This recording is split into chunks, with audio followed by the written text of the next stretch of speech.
Yan, good morning naman po sa inyong lahat. Ngayon naman po ang lalakarin ko ay ang Form 137 ng mga bata. Habang wala pa po yung mga gumagawa, sasamantalahin ko po muna ang pagkakataon kasi baka mamaya hindi ko na po malakad at maaga pa po naman para maaga pa po naman at tama-tama po siguro pagdating nila ay nandito na rin po ako. Ayan, naandito po ako ngayon sa may Panipuan Elementary School. Kukuha po ako ng Form 137 at ganito po katahimik yung kanilang school ngayon. Nasa loob na po ng room yung mga bata.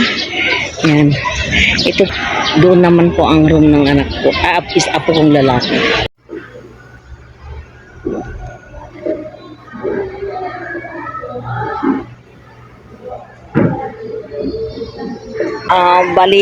Babalik na naman po ako bukas kasi nagkamali po yung teacher. Pero okay lang ho kasi sa Miyerkules pa naman ho ako luluwas ng Tarlac eh. Ngayon, babalik ho ako ngayon sa bahay namin para bantayan naman ho yung mga trabahador. Yan. Abutan na po tayo ng break time. Sana po yung mga trabahador ay naandun na rin po sa bahay. Parang kaunti lang ho ang pumasok ngayon guys. Ayan o. Ayan. Ayan, nagkaka-traffic din po pala dito sa may Panipuan, Purok 7. At nandito po tayo sa pinaka-main road po ng papuntang Malino. Ito, papuntang Mexico siguro. Ayan, nandito po tayo sa harapan po ng garden. Ang gaganda po ng mga bulaklak dito eh. Doon banda ang magaganda. Ayan. Traffic po ngayon guys. Ngayon naman guys ay nakauwi na po tayo dito sa bahay. Titingnan naman po natin kung ano po yung mga nagawa na po ng mga trabahador.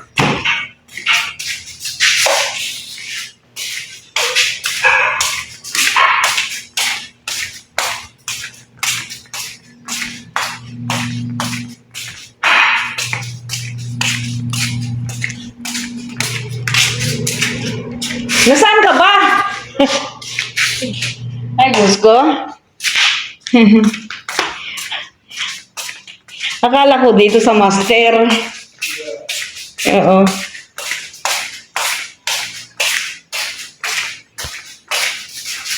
Yan. Ma'am. Ang problema dati nito, ang PVC nila, tres yung abang. Oo nga, malaki. Ngayon, ginawang dos. Oo. Tingnan mo yung kapalang dos niya. Ba't ganyan? Tingnan mo. Lalabas nga ng tubig dito, di ba? Oo. Taranta eh. Tingnan yung kapalang ano niya, eh, ano? Ito lang yung kapal yan. Ganyan lang yan. Di nung binuhusan mo, kaya pala pumasok sa kisame. Yan po yung diferensya. Ngayon, teka, ipipicturean ko. Magkakaproblema kung hindi nyo tutuklapin itong kuwan na itong side niya. Hindi naman, ma'am. Oo.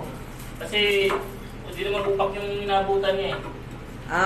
Pero kung ampaw, Ayun, tatanggalin natin. so walang magiging problema. Wala. Kung halimbawa magkakaroon ng problema, babalikan ba ninyo? Oo, tagal na yan.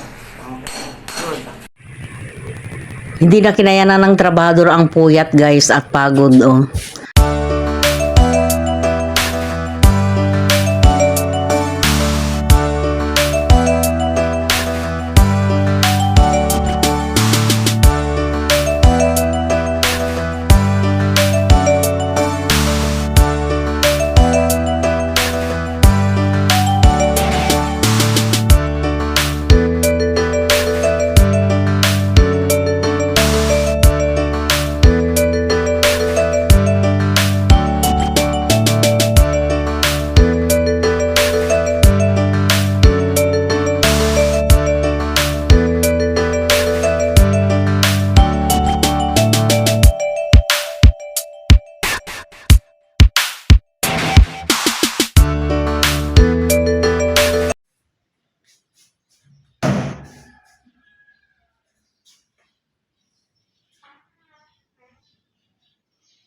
Dahil tapos na po yung kanilang kontrata guys, ayan, isasako naman po nila ngayon itong mga pinagsibakan nila guys.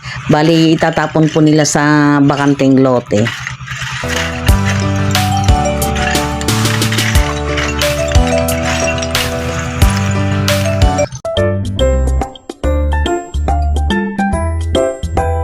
So, hanggang dito na lamang guys at sana po ay nag-enjoy po kayo sa aking ibinahagi sa inyo at kung nagustuhan po ninyo, pa-like, share, comment, and subscribe naman po.